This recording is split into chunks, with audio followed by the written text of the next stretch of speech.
తాకట్లో ఉన్న మీ బంగారాన్ని విడిపించి ఆ రోజు ఆన్లైన్ రేటుకి కొంటాం. Sharma gold company.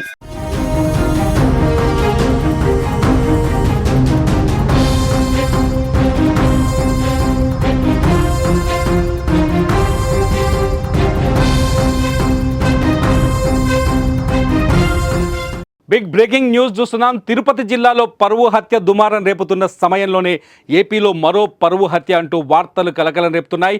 చిత్తూరు జిల్లాలో ప్రేమించి పెళ్లి చేసుకున్న యువతి భర్త నుంచి పుట్టింటికి వెళ్ళగా అనుమానాస్పద స్థితిలో మృతి చెందడం చర్చనీయాంశమైంది. ఆమె కుటుంబ సభ్యులే నమ్మించి పిలిపించి చంపేశారని భర్త ఆరోపించడం సంచలనం సృష్టిస్తోంది.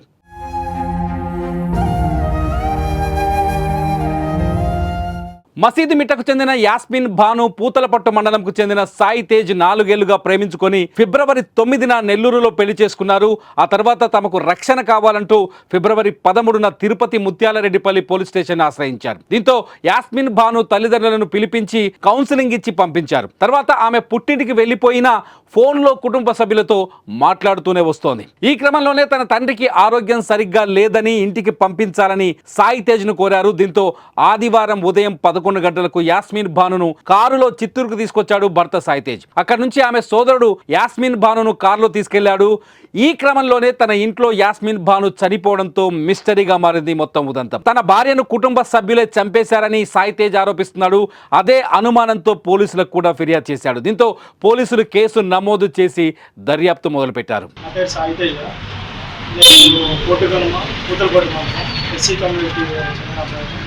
అమ్మాయి పేరు వచ్చి షేక్ యాస్మిన్ భాను. తను ముస్లిం కమ్యూనిటీ. నేను బీటెక్ కంప్లీట్ చేశాను, తను ఎంబీఏ కంప్లీట్ చేసింది. మేము ఇద్దరు 4 years నుంచి ఇష్టపడ్డాము. ఇష్టం కాస్త పెళ్లి వరకు పోయి ఇంట్లో వాళ్ళు పెద్దలు ఒప్పుకోక నెల్లూరుకి వెళ్ళి ఫిబ్రవరి 9th మేము ఇద్దరు పెళ్లి చేసుకున్నాము. తర్వాత 3 రోజుల తర్వాత డిఎస్పీ తిరుపతి డిఎస్పీ సార్ దగ్గరికి వచ్చి సరెండర్ అయ్యాము. సార్ దగ్గరికి వచ్చి అన్నీ మాట్లాడుకొని నీకు మాకు సంబంధం అని చెప్పేసి వాళ్ళ నాన్న చెప్పేసి వెళ్ళిపోయారు. దాన్ని 2వ రోజే మళ్ళీ వాళ్ళ అమ్మ, వాళ్ళ అక్క, వాళ్ళ అన్న వాళ్ళందరూ ఇంటికి వచ్చి అయ్యింది అయిపోయిందని చెప్పేసి మళ్ళీ ఇంటికి వచ్చి మాట్లాడారు.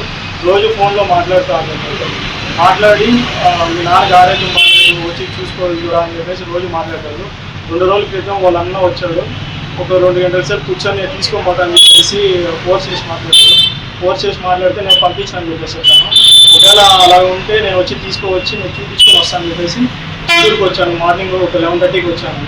11:30కి వచ్చి బీసీఆర్ సర్కిల్ దగ్గర ఆ అమ్మాయిని వాళ్ళ అన్న కారులో పంపించి నేను వెళ్ళాను. ఒక అరగంట తర్వాత వాళ్ళ అన్న ఫోను, వాళ్ళ నాన్న ఫోను అందరూ స్విచ్ ఆఫ్ వచ్చింది. రాగానే వాళ్ళ ఇంటికి వెళ్ళాను. వాళ్ళ ఇంటికి వెళ్ళేసి అడగగానే వాళ్ళ అక్క వచ్చి గవర్నమెంట్ హాస్పిటల్లో ఉంది, వెళ్ళి చూసుకోకపోని చెప్పేసి చెప్పారు. మేము అప్పటికప్పుడు గవర్నమెంట్ హాస్పిటల్కి వెళ్ళగానే అక్కడ ఎవరు లేరు. ఎవరో మార్నింగ్ హ్యాంగింగ్ కేసు వచ్చి వెళ్ళిపోయారని చెప్పి చెప్పారు. తర్వాత మళ్ళీ వాళ్ళ ఇంట్లో వాళ్ళకి కాల్ చేసి వాళ్ళు సరిగ్గా రెస్పాండ్ అవ్వలేదు.